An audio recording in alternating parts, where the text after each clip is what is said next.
기도하는 한 사람, 기도 없는 한 민족보다 강한 줄로 확신합니다. 오늘이 올겨울 들어 최강 한파라고 하는데요. 오늘 서울 모교 모임 1040차를 섬길 수 있는 건강과 환경과 여건을 허락하신 주님을 찬양합니다. 아멘, 아멘. 진심과 전심으로 올려드리는 사랑하는 기도회 동역자, 우리 주빌리언들의 기도와 부르짖음, 이 기도를 통하여서 올 한 해 하나님께서 확실한 손에 잡히는 응답의 징표를 보여주시기를 간절히 소망합니다. 아멘, 아멘. 저는 이 자리에 많은 분들이, 너무나 많은 분들이 지금 함께하고 계시다고 저는 영의 눈을 들어서 또 이 자리에 오고 싶으셔도 오고 싶으셔도 여러 가지 사정으로 또 못 오신 분들은 어느 때보다 지금 온라인이 그냥 폭발적으로 지금 접속 하고 계신 줄로 믿습니다.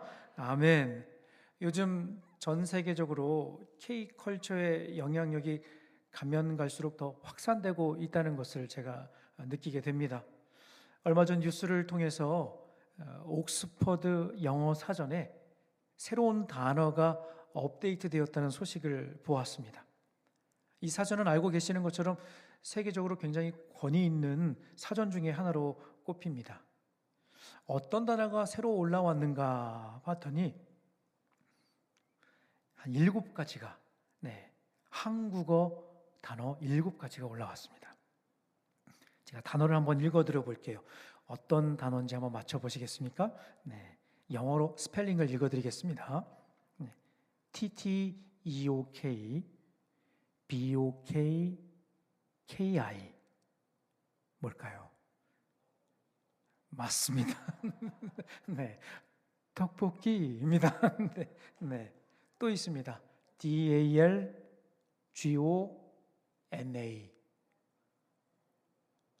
맞습니다. 달고나입니다. 이뿐만 아니라 나머지 노래방, 막내, 찌개, 판소리, 형, 저도 형인데, 이민 형인데요. 이렇게 7개 한글 단어가 새롭게 업데이트가 되었다는 뉴스를 보았습니다. 이 뉴스를 보면서 정말 K컬처의 영향력이 강력함을 새삼 느끼게 되었습니다. 그러면서 동시에 저는 마음속에 한 가지 소원이 생겼습니다. 하나님, K컬처도 중요한데요, 이 한국교회의 간절함, 체감온도 영하 19도에도 변함없이 한결같이 기도의 자리를 지키는 이 K 부흥도 전 세계에 퍼지게 하여 주시옵소서. 아멘. 그래서 머지않은 미래에요, 저는 확신합니다. 머지않은 미래에 이 단어도 새로 등재될 것이라고 저는 생각합니다. 영어 단어를 읽어드려 볼게요. 맞춰보세요. JUYEO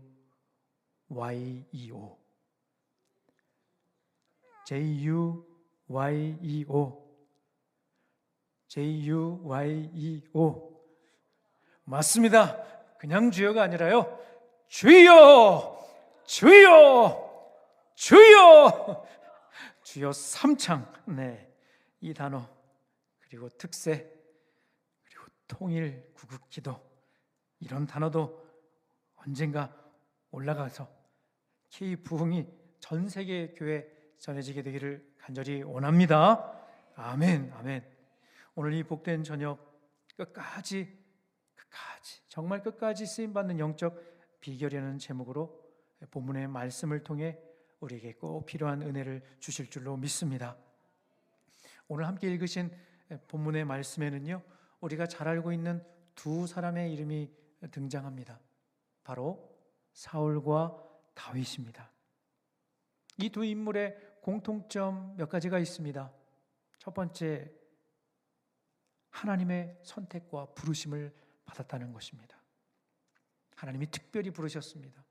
그리고 특별히 사용하셨습니다. 두 번째, 무려 40년이라는 긴 기간 동안 이스라엘 나라를 다스리는 왕의 자리에 있었다는 것입니다. 사울과 다윗.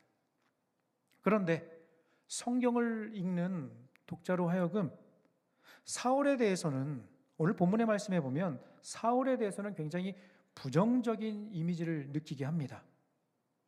또 다른 사람은 이와는 정반대로 뭔가 특별한 인물이라는 인상을 우리에게 주고 있습니다. 먼저 사도행전의 저자인 누가는 사울에 대해서 설명을 하며 이 단어를 의도적으로 지금 쓰고 있는 것을 볼 수 있습니다. 22절을 시작하는 패하시고라고 하는 표현입니다. 이 단어를 영어 성경으로 보니까요, remove. 네. 제가 발음이 조금 그래서 좀 잘 못 알아들으시겠죠? 네. 패하시고 remove, remove 무슨 뜻이죠? 제거하다, 치우다. 성경이 쓰여진 헬라어 언어를 보니까 메타스테시스라고 하는 단어를 쓰는데요, 이 단어의 의미는 자리를 바꾸놓다, 자리를 옮기다, 이런 뜻이 있습니다. 우리는 성경에 기록된 사울의 비참한 결말에 대해서 너무나 잘 알고 있기 때문에 사울이라는 그 이름을 딱 떠올리면 대부분 부정적인 내용이 대부분입니다. 그런데 사실 사울은 처음부터 이상한 사람은 아니었습니다. 사울의 이름이 처음 사무엘상 9장에 나오는데요, 사무엘상 9장 2절 말씀 우리 자막으로 함께 읽어보실까요? 사무엘상 9장 2절 함께 읽습니다. 기스에게 아들이 있으니 그 이름은 사울이요 준수한 소년이라. 이스라엘 자손 중에 그보다 더 준수한 자가 없고 키는 모든 백성보다 어깨 위만큼 더 컸더라. 잘생겼고요, 키까지 커요. 잘생겼다고 하는 기준이 그때랑 지금이나 다를 수 있겠지만 저도 어렸을 때 감사합니다. 어렸을 때 지나가는 어른들이 아이고 민영이 잘생겼네, 아이고 그놈 참 잘생겼네, 이렇게 말씀을 어렸을 때 많이 들었습니다. 잘생겼다. 그때랑 지금이랑 기준이 다를 수 있습니다. 하지만 뭔가 남다른 눈에 띄는 외모를 가진 사울이었던 것 같습니다. 키도 크고 잘생긴 사울은 아버지 말도 정말 잘 듣는 그런 청년이었습니다.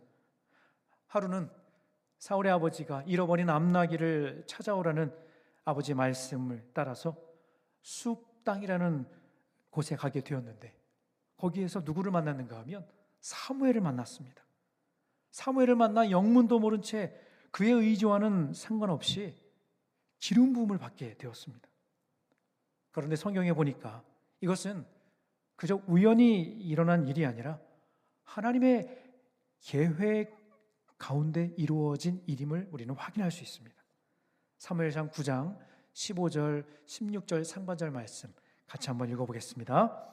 사울이 오기 전날에 여호와께서 사무엘에게 알게 하여 이르시되 내일 이맘때에 내가 베냐민 땅에서 한 사람을 내게로 보내리니 너는 그에게 기름을 부어 내 백성 이스라엘의 지도자로 삼으라.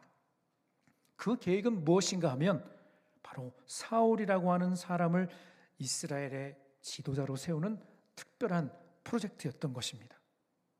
그런데 사실 이스라엘이라고 하는 이 나라에는요, 따로 왕이 세워질 필요가 없었습니다. 사랑하는 성도 여러분, 이스라엘에 왜 왕이 필요 없었죠?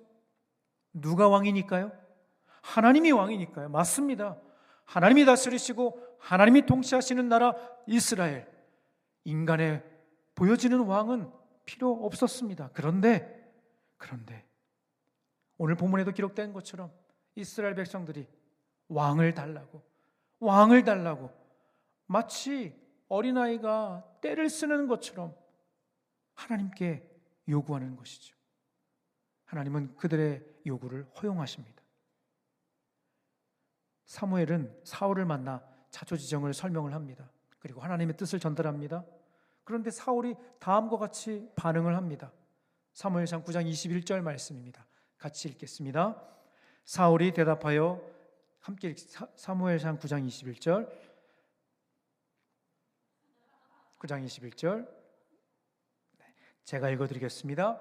사울이 대답하여 이르되 나는 이스라엘 지파의 가장 작은 지파 베냐민 사람이 아니니까 또 나의 가족은 베냐민 지파 모든 가족 중에 가장 미약하지 아니하니까 당신이 어찌하여 내게 이같이 말씀하시니까 하니. 이렇게 반응을 합니다. 이 말씀을 읽는데요, 사울의 이 표정과 이 얼굴이 막 상상이 되는 거 있죠. 그리고 웃음이 나왔습니다.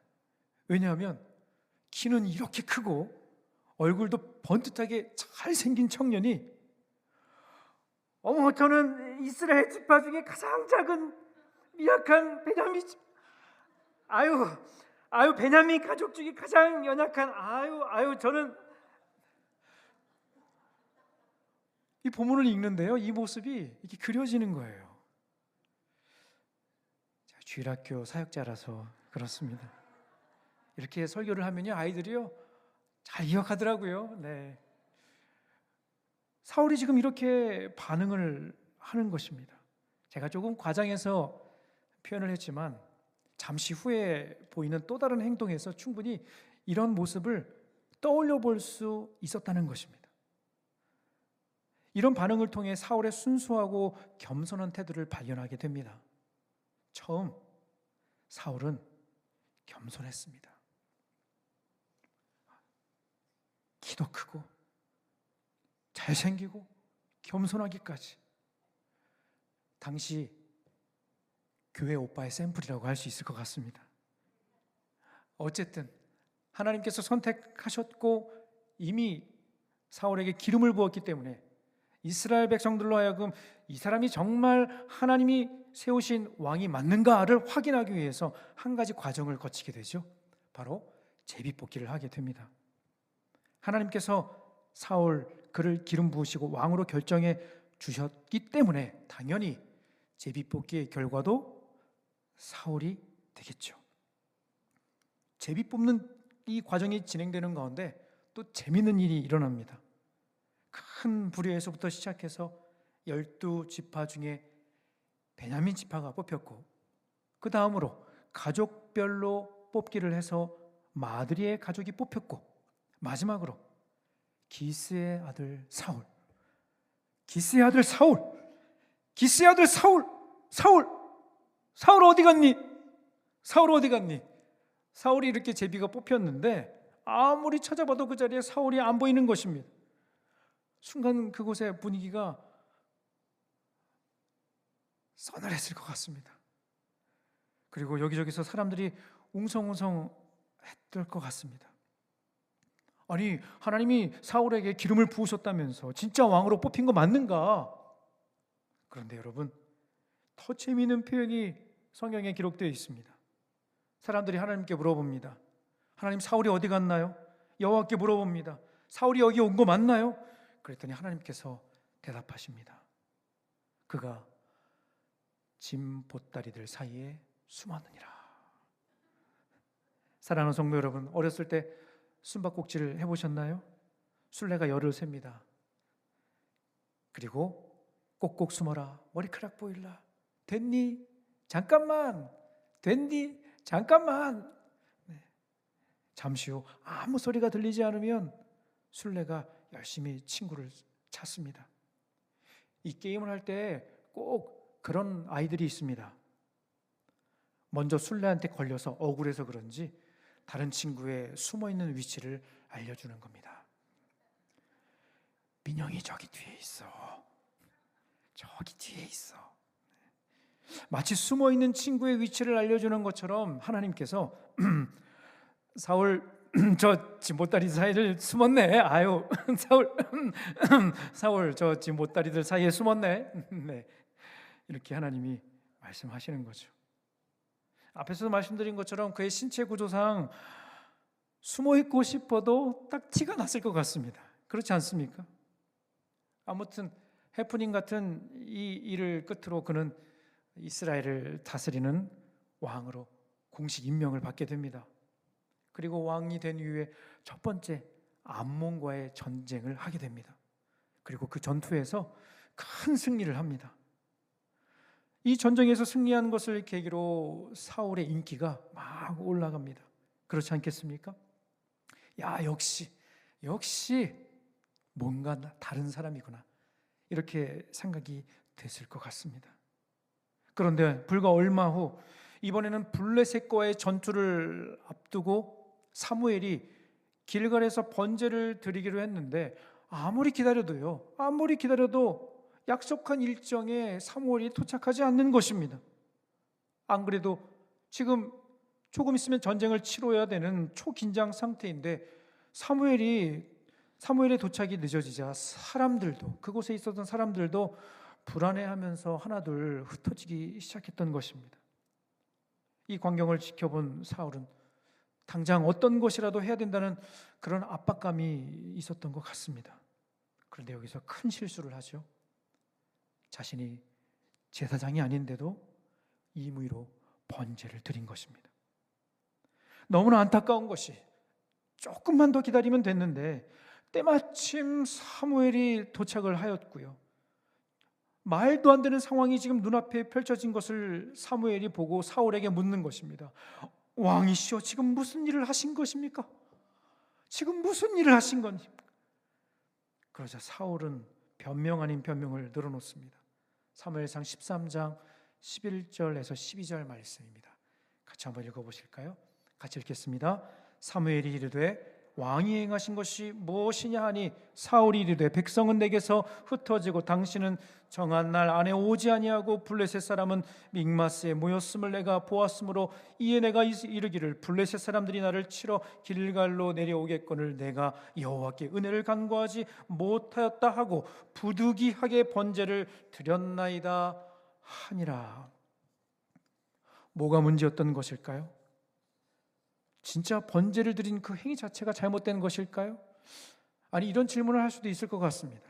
사울이 나쁜 의도로 한 것이 아니죠. 그리고 더군다나 그가 왕인데요, 이 정도 결정도 하지 못할까?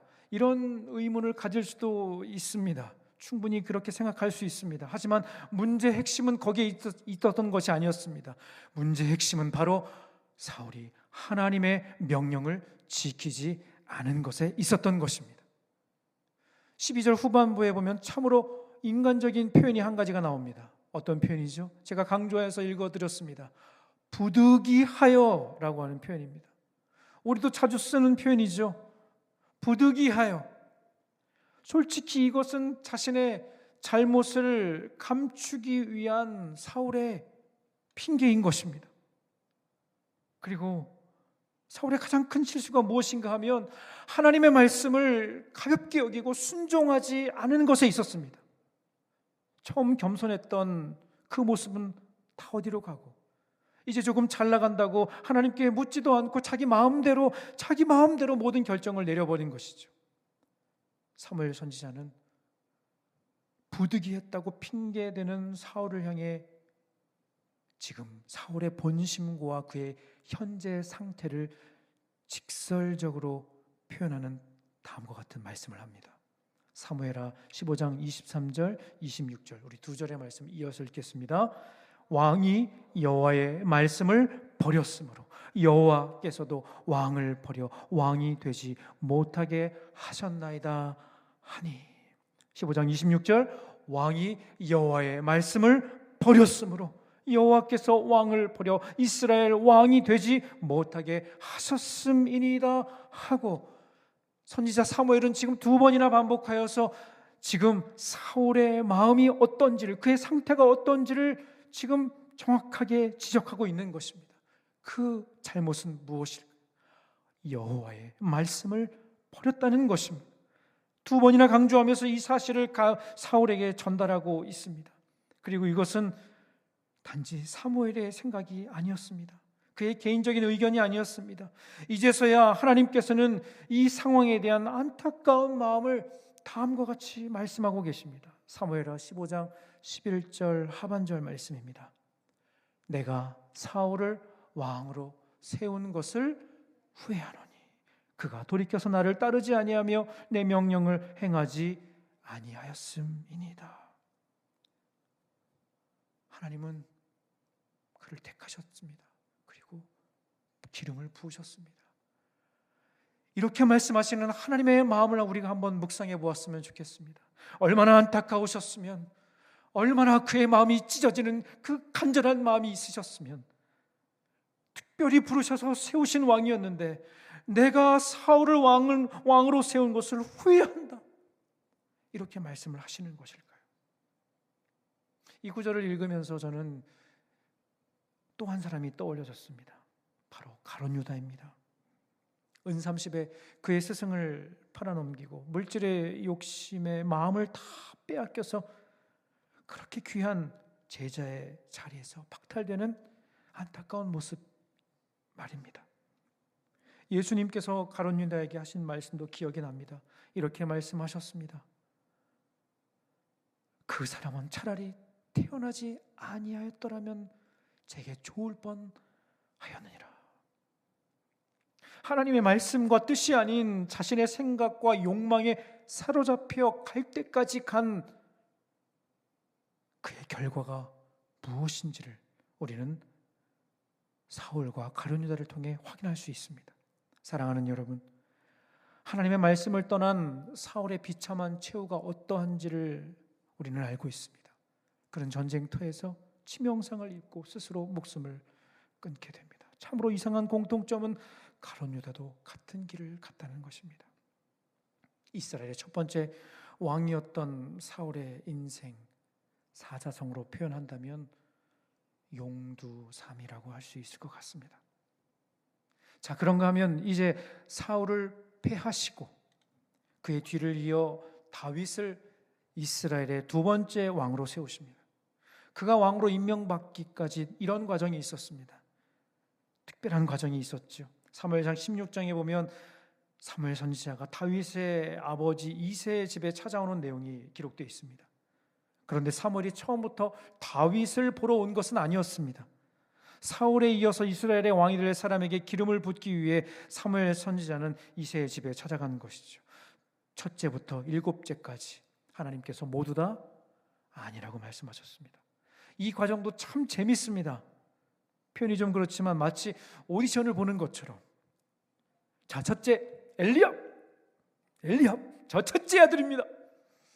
이놈은 키도 크고요, 힘도 셉니다. 첫째입니다. 엘리압. No. 자, 둘째 아비나답. 이 녀석은 얼굴도 잘생기고 참 똘똘합니다. 아비나답. No. 그렇게 7명이 사무엘 앞을 지나가게 됩니다. 사무엘이 이새에게 물어보죠. 이들이 전부냐? 이새가 대답합니다. 막내가 하나 있습니다. 지금 들에서 양을 치고 있습니다. 사무엘은 그를 데리고 오라고 했고 다윗을 보자마자 사무엘이 깜짝 놀랐습니다. 왜냐하면 불그스레하고 눈에서 반짝반짝 빛이 나고 있었기 때문입니다. 마치 이 자리에 계신 성도님들의 모습처럼 얼굴은 불그스레하고 눈빛이 반짝반짝한 것입니다.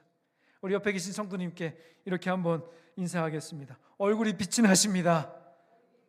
얼굴이 빛이 나십니다. 네, 맞습니다. 하나님께서는 다윗에게 기름을 부으라고 말씀하십니다.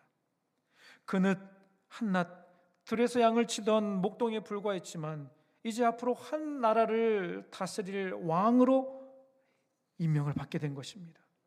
하나님께서는 이미 오래전부터 그를 지켜보고 계셨습니다. 사람들은 몰랐습니다. 하지만 하나님은 그를 마음에 두셨던 것입니다. 어디 있을 때요? 그가 홀로 들판에 외로이 있을 때, 비가 오나 바람이 부나 한결같이 양 곁을 지키고 있을 때, 그리고 이 노래를 부를 때, 여호와는 나의 목자시니 내게 부족함이 없으리로다. 그가 나를 푸른 풀밭에 누이시며 쉴 만한 물가로 인도하시는도다. 내 영혼을 소생시키시고 자기 이름을 위하여 의의 길로 인도하시는도다. 내가 사망의 음침한 골짜기로 다닐지라도 해를 두려워하지 않을 것은 주께서 나와 함께 하심이라. 주의 지팡이와 막대기가 나를 안위하시나이다. 주께서 내 원수의 목전에서 내게 상을 차려주시고 기름을 내 머리에 베푸셨으니 내 잔이 넘치나이다. 다윗은 아무도 알아주지 않고 보는 사람 없었지만 묵묵히 그 자리를 지켰습니다. 그리고 하나님께서 자신의 목자가 되시고 그분의 음성에 귀를 기울이며 오직 하나님의 도우심과 인도하심을 구했던 사람이라는 것입니다. 하나님은 그의 마음을 보셨던 것입니다. 하나님께서 말씀하십니다. 사람은 외모를 보거니와 나 여호와는 중심을 보느니라. 사람은 외모를 보거니와 나 여호와는 중심을 보느니라. 다윗이 기름 부음을 받은 후 첫 번째 만난 사건은 참으로 어마어마한 일이었습니다. 바로 블레셋에서 벌어진 세기의 대결, 다윗과 골리앗의 싸움이었습니다. 시작부터 기싸움이 치열했습니다. 누가 봐도 다윗이 이길 수 있는 확률은 없었습니다. 거의 제로였습니다. 그때 다윗이 골리앗을 향해 이렇게 외칩니다. 사무엘상 17장 45절 47절 우리 두 절 말씀 읽겠습니다. 사무엘상 17장 45, 47절 제가 읽어드리겠습니다. 다윗이 블레셋 사람에게 이르되 너는 칼과 창과 단창으로 내게 나아오거니와 나는 만군의 여호와의 이름 곧 내가 모욕하는 이스라엘 군대의 하나님의 이름으로 내게 나아가노라. 또 여호와의 구원하심이 칼과 창에 있지 아니함을 이 무리에게 알게 하리라. 전쟁은 여호와께 속한 것인즉 그가 너희를 우리 손에 넘기시리라. 사랑하는 성도 여러분, 다윗에게는 경험이 있었습니다. 어떤 경험이 있었죠? 어두컴컴한 밤 들판에서 어마무시한 으르렁거리며 그를 집어 삼킬 것 같은 그 들짐승들을 물리쳤던 경험이 있었습니다. 그런데 지금 다윗은 그 경험을 의지하는 것이 아니라 오직 하나님의 이름, 그 전능하신 여호와의 이름을 당당하게 외치고 있는 것입니다.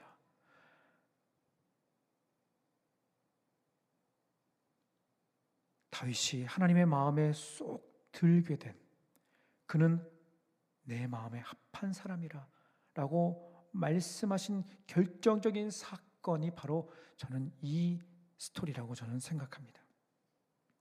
왜냐하면 지금 골리앗은 하나님의 이름을 무시하면서 전능하신 하나님의 그 권위를 땅에 떨어뜨리려고 하는데 그곳에 있었던 수많은 사람들은 다 뒤로 숨어 쥐죽은 듯 있었습니다. 그런데 형들한테도 무시당하고요, 심지어 아버지로부터도 존재감이 없었던 한낱 들에서 양을 치던 소년 다윗이 하나님의 이름을 변호하기 위해 나왔으니 그 모습을 지켜보시던 하나님의 입장에서 얼마나 기쁘셨을까요?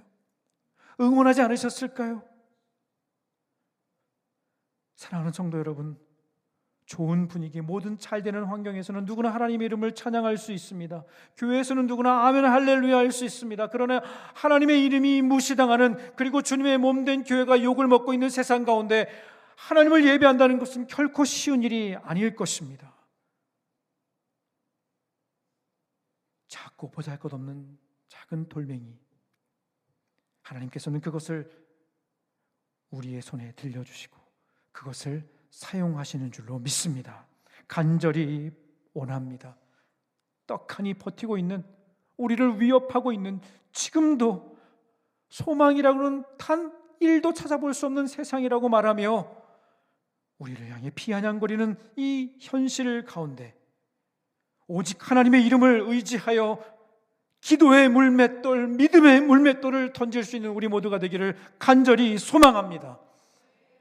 모두의 기대를 뒤로 하고 대반전의 기적을 이룬 다윗, 그 이후로 그의 인기는 올라갑니다. 가는 곳마다 이런 노래를 부릅니다. 사울이 죽인 자 천천히요, 다윗은 만만이라. 이 노래가 마치 유행가처럼 당시 사람들 사이에서 막 불려지는 것입니다. 사울도 그렇지만 연약한 인간인 다윗 역시 고린도전서 말씀처럼 선줄로 생각하는 자 넘어질까 조심하라. 이 말씀이 정말 딱 맞는 것 같습니다. 그렇지 않는가요?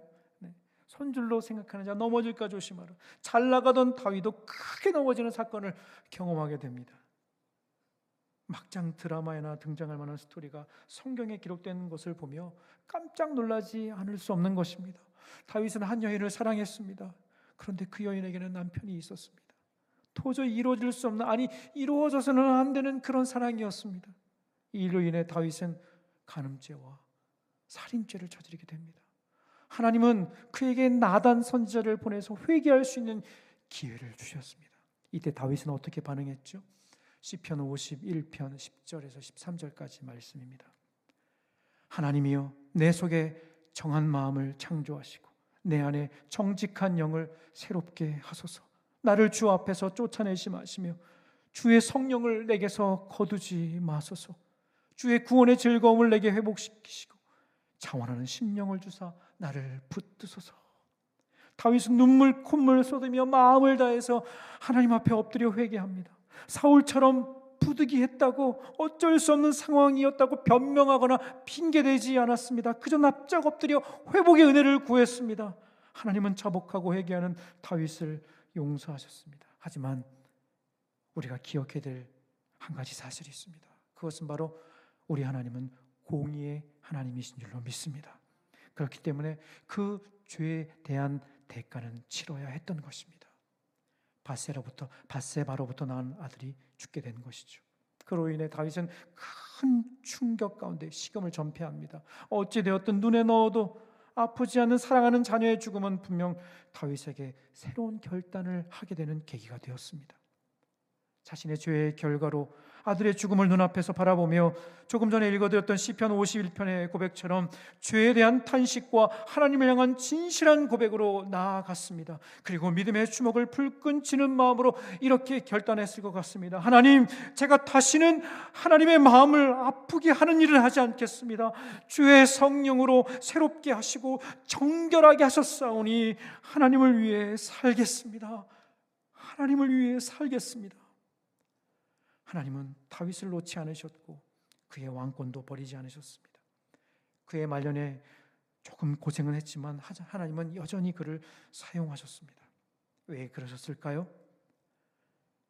앞서 사울과 달리 다윗에게 한 가지 눈에 띄는 모습이 있습니다. 결정적인 차이가 한 가지 있었던 것입니다. 그것은 바로 다윗에게는 하나님의 말씀을 생명처럼 사랑하는 마음이 있었고 그 말씀대로 다시 살기 위한 처절한 몸부림이 있었기 때문에 그에게 이런 은혜를 베풀어 주신 줄로 믿습니다. 그는 들판에서 양을 치는 목자였고 비파와 수금 등 정말 다양한 악기를 다룰 수 있는 음악가였습니다. 하나님을 찬양하는 수많은 시를 쓴 시인이기도 했습니다. 시편에 보면요, 하나님을 향한 그의 마음이 기록되어 있는 것을 우리는 발견할 수 있습니다. 시편 150편 중에 절반 가까이 다윗이 기록한 것으로 알려져 있습니다. 시편 40편 8절 말씀, 나의 하나님이여, 내가 주의 뜻 행하기를 즐기오니 주의 법이 나의 심중에 있나이다. 시편 52편 8절 말씀, 그러나 나는 하나님의 집에 있는 푸른 감람나무 같으며 하나님의 인자하심을 영원히 의지하리로다. 시편 56편 11절 말씀, 내가 하나님을 의지하였은즉 두려워하지 아니하리니 사람이 내게 어찌하리까. 다윗의 마음에는 항상 그 중심에 하나님의 말씀이 있었고 그의 인생의 목자 되시는 주님을 의지하며 살기 위해 몸부림쳤던 것입니다. 그가 그의 아들 솔로몬에게 마지막으로 남기는 유언과 같은 메시지를 통해서도 우리는 이것을 확인할 수 있습니다. 열왕기상 2장 1절에서 3절까지의 말씀입니다. 다윗이 죽을 날이 임박하며 그의 아들 솔로몬에게 명령하여 이르되, 내가 이제 세상 모든 사람이 가는 길로 가게 되었느니 너는 힘써 대장부가 되고 내 하나님 여호와의 명령을 지켜 그 길로 행하여 그 법률과 율례와 증거를 모세의 율법에 기록된 대로 지키라. 그리하면 내가 무엇을 하든지 어디로 가든지 형통하리라. 사랑하는 영가족, 기도의 동지 여러분, 하나님의 백성인 우리가 그분을 의지하고 말씀대로 살기 위해 매어 달리고 결단하면 하나님께서는 우리의 인생을 책임져 주시고 뿐만 아니라 이 민족을 다시 바로 세워주실 줄로 확신합니다. 그리고 어디로 가든지 무엇을 하든지 형통의 길을 가게 하실 줄로 믿습니다. 말씀을 정리하겠습니다. 결국 실패한 사울, 마침내 승리한 다윗. 결정적인 차이는 바로 이 말씀 앞에 얼마나 두렵고 떨림으로 서 있느냐, 그리고 이 말씀을 가까이 하며 순종하기 위해 어떤 결단이 있었느냐인 줄로 믿습니다. 사랑하는 성도 여러분, 어떤 일이든지 끝이 좋아야 진짜 좋은 것이죠. 다윗의 인생에 마치 화룡점정과 같은 결론이 무엇인가 하면 오늘 본문에도 기록되어 있는 것처럼 그의 계보를 따라 누가 오셨죠? 예수 그리스도가 오셨습니다. 오늘 본문 사도행전 13장 23절 말씀에 하나님이 약속하신 대로 이 사람의 후손에서 이스라엘을 위하여 구주를 세우셨으니 곧 예수라. 다윗의 삶, 우리는 그를 통해서 하나님의 놀라운 은혜와 사랑이 무엇인지를 깨닫게 됩니다. 무명이었던 다윗의 이름이 알려지게 되고 수많은 전쟁에 나가 승리를 거둔 것, 말도 안 되는 잘못이었지만 철저히 회개하며 돌이킬 때 하나님께서 그를 다시 안아주신 일, 다윗의 이야기는 복음의 이야기입니다. 하나님의 말씀을 사랑하고 그분을 의지하는 다윗의 삶을 통해 하나님은 위대한 이야기를 써내려가는 것입니다. 죄로 인해 영원히 죽어야 할 우리를 예수 그리스도의 십자가로 구원하여 주시고 그 은혜를 받을 자격이 없는데 그럼에도 불구하고 아무 조건 없이 주신 하나님의 사랑 앞에 다시 한번 우리의 삶을 돌아보며 덮어두지 않고 핑계대지 말고 철저하게 회개하며 그럼에도 불구하고 우리를 다시 일으켜 주시는 하나님 앞으로 나오시기를 간절히 원합니다. 그리할 때 하나님께서는 우리를 통해 하나님의 놀라운 위대한 역사를 이루어 주실 줄로 믿습니다. 세상은 혼란스럽습니다. 그러나 저는 믿습니다. 하나님은 이 상황 가운데 하나님께서 준비하고 계신 위대한 일이 있는 줄로 믿습니다. 이 나라와 이 민족, 저 북한 땅, 하나님이 열방 가운데 하나님께서 품고 계신 놀라운 위대한 계획이 있는 줄로 믿습니다. 우리는 하나님의 말씀 앞에 그 약속 붙잡고 그저 엎드려 그저 주님의 은혜를 구하며 나아가는 사랑하는 기도의 동역자들 되시기를 간절히 원합니다. 아멘. 기도하겠습니다. 사랑과 은혜가 풍성하신 하나님 아버지, 오늘도 기도의 제물 되어 주님 앞에 나와 간절한 마음으로 절박한 심정으로 올려드리는 우리의 기도에 응답하여 주시옵소서.